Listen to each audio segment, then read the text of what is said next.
Hi అండి, మా విలేజ్లో పిల్లలు చూడండి చిన్న వినాయకుని పట్టుకుని ఊరంతా ఎలా ఊరేగిస్తున్నారో చూడండి పిల్లలు.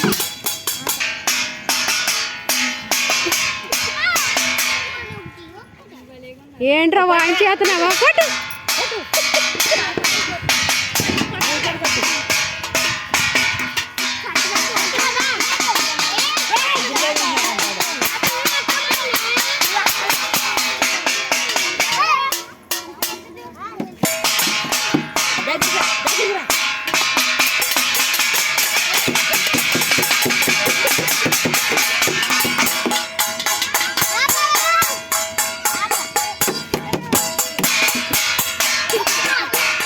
ఇంటికాడ నుంచి వత్త చిన్న ప్లేట్ ఒకటి తెచ్చుకున్నారండి.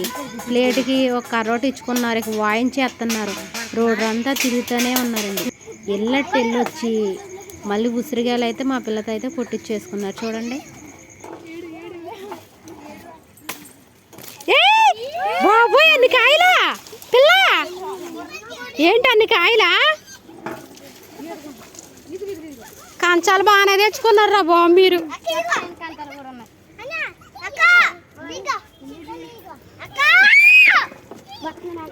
ఇవాళ ఆదివారం ఒకటండి, పిల్లలందరూ ఇంటికాడ ఉంటారు. చూడండి ఎలా వచ్చి ఉసిరిగాయలు ఎలా రాలిపోతున్నారు పిల్లలు. ఒక్కోసారి అయితే చెట్టు ఎక్కేస్తారండి. ఆ చెట్టు ఎక్కితే కింద పడితే దెబ్బ తగిలియండి. మా పిల్లల్ని కర్రతో కొట్టమని చెప్తానండి. ఎప్పుడు అలాగా మా పిల్ల కొడద్దాలకు వచ్చి ఏరుకుంటారు.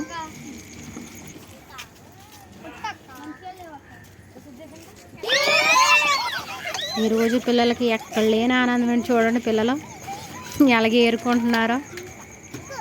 కల్మషం లేని పిల్లలండి వాళ్ళు. చూడండి ఎంత సంతోషంగా ఉన్నారో పిల్లలు.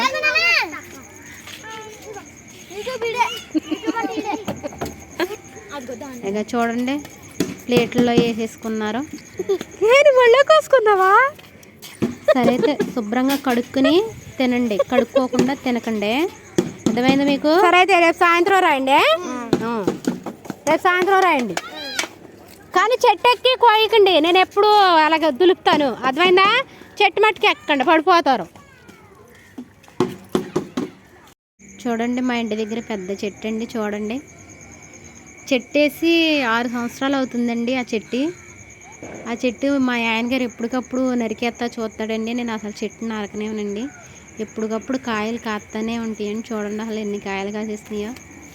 ఆదివారం వస్తే పిల్లలు అలాగ వచ్చి ఎప్పుడు అలాగా కొయ్యమంటారండి. ఒకసారి అయితే పిల్లోడు చెట్టు ఎక్కేసాడండి, జారిపోయాడు, కొమ్మ ఇరిగిపోయింది. ఉసిరి చెట్టు కొమ్మ ఉత్తినే పొట్టు ఉండదంటారు, ఇరిగిపోద్ది అంటారు.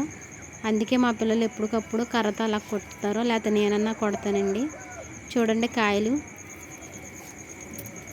చెట్టు నిండా కాయలు ఉన్నాయి చూడండి.